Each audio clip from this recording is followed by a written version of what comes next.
இத்தனை அனைத்தவர்களுக்கும் நமஸ்காரம். வான்மதி குரல் வாக்கியம் எண் 93.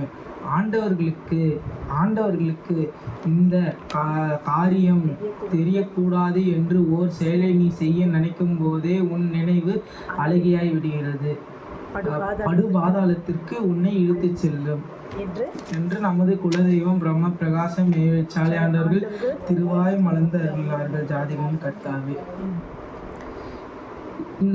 இந்த வாக்கியத்தை சொல்லும்போது எனக்கு ஒரு சின்ன கதை தான் எனக்கு வந்து ஞாபகம் வருது. இதுக்கு ரிலேட்டடாகவே நான் வந்து அந்த கதையை உங்கள்கிட்ட பங்கிருக்க ஆசைப்பட்றேன். நான் இப்போ அதை பங்கிருக்க போகிறேன். ஒரு ஊரில் 3 நண்பர்கள் இருந்தாங்களாம். அந்த 3 நண்பர்கள் பேர் ராமு, சோமு, தாமு. இவங்க 3 பேரும் இந்த உலக வாழ்க்கை, இந்த நார்மலான வாழ்க்கை அவங்களுக்கு பிடிக்கவே இல்லையா கொஞ்ச நாட்களாக. அப்போ இவங்க 3 பேரும் முடிவு பண்ணுறாங்க, நம்ம ஒரு குரு கிட்ட போய் சிஷியனாக போய் சேர்ந்துக்கலாம் அப்படின்னு இவங்க 3 பேரும் முடிவு பண்ணுறாங்க. அப்போ முடிவு பண்ணிட்டோடனே கொஞ்ச நாளைக்கு முன்னாடி இவங்க கேள்விப்பட்டிருக்காங்க, நம்ம ஊர் ஆலமரத்து அடியில் ஒரு ரிஷி, ஒரு முனிவர் தியானம் பண்ணிட்டு இருப்பார். சரி, நம்ம அவர்கிட்ட போய் சிஷியனாக போய் சேர்ந்துக்கலாம் அப்படின்னு சொல்லிட்டு இந்த ராமு, சோமு, தாமு இவங்க 3 பேரும் அந்த ஆலமரத்துக்கிட்ட அந்த முனிவரை பார்க்க போகலான்னு போகிறாங்க. அப்புறம் போயிட்ட உடனே அந்த முனிவரையும் பார்த்துட்டாங்க. இவங்க பார்த்துட்ட உடனே இவங்க கேட்குறாங்க, இவங்க 3 பேரும், குருவே, நாங்கள் 3 பேரும் உங்களுக்கு சிஷியனாக சேர்ந்துக்கிட்டோமா அப்படின்னு கேட்குறாங்க. அப்போது அவர் சொல்கிறாரு, கொஞ்ச நேரம் யோசிக்கிறாரு. அவரும் யோசிச்சிட்ட உடனே, சரிப்பா, நீங்கள் எனக்காக நீங்கள் போயிட்டு ஒரு 3 கிளி, பச்சை கிளியை போயிட்டு நீங்கள் 3 பேரும் ஒருத்தரும் ஒன்று பிடிச்சிட்டு வாங்க அப்படின்னு சொல்கிறாராம். அப்போ இவங்களும் இவங்க ராமு, சோமு, தாமு இவங்க 3 பேரும் கஷ்டப்பட்டு காட்டுக்கு போய் ஒரு பச்சை கிளியை பிடிக்கும் போது பறந்து போயிடுதான். இருந்தாலும் எப்படியோ கஷ்டப்பட்டு ஒரு 3 கிளியை பிடிச்சிட்டாங்களாம். பிடிச்சிட்டு குருக்கிட்ட வந்துடுறாங்க. குருக்கிட்ட வந்துட்ட உடனே குரு சொல்கிறாரு, அப்போ நீங்கள் இதை யாருக்குமே தெரியாமல் எங்கேயாச்சும் போயிட்டு யாருக்குமே தெரியாமல் எங்கேயாச்சும் போயிட்டு இதை இந்த 3 கிளியை கொண்டுட்டு வந்துடுங்க அப்படின்னு அவர் சொல்கிறாராம்.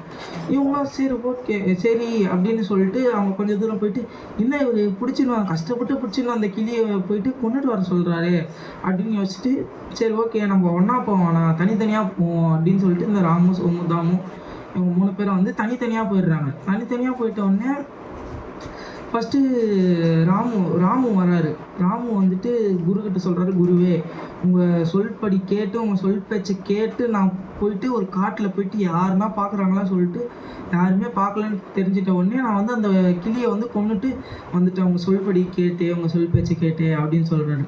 அப்போ அந்த குரு சொல்கிறாரு, சரிப்பா, ஆனால் உனக்கு ஒன்றும் பக்குவம் வரல, நீ போயிட்டு கொஞ்ச நாள் கழிச்சு வா அப்படின்னு அவர் சொல்கிறாரு.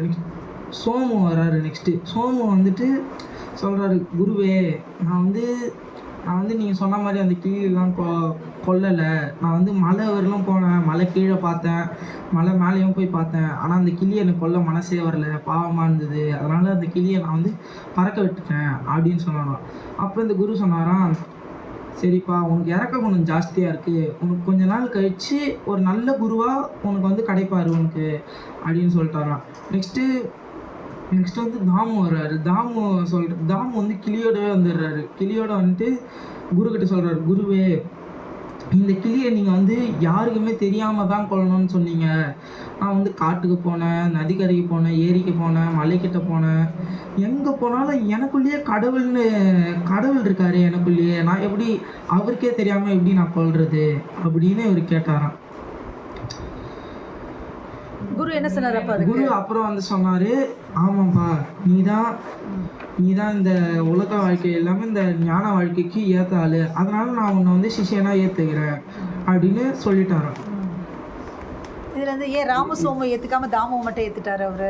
ராமு சோமு ஏற்றுக்காம தாமுவை மட்டும் ஏற்றுக்கினதுக்கு அவர் தான் தெரிஞ்சு இந்த உலக வாழ்க்கை இல்லாமல் நமக்குள்ளதான் கடவுள் இருக்காரு அப்படின்னு அவர் மட்டும்தான் தெரிஞ்சிருக்கிறதுனால அவர் மட்டும் குரு ராமு சோமு ராமு இல்லாமல் தாமுவை மட்டும் ஏற்றுக்கினார்.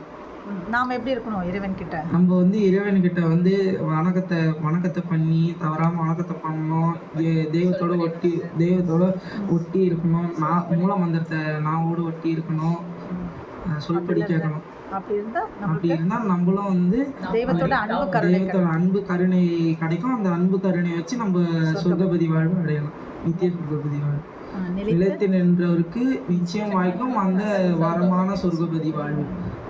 நமஸ்காரம். நமஸ்காரம்.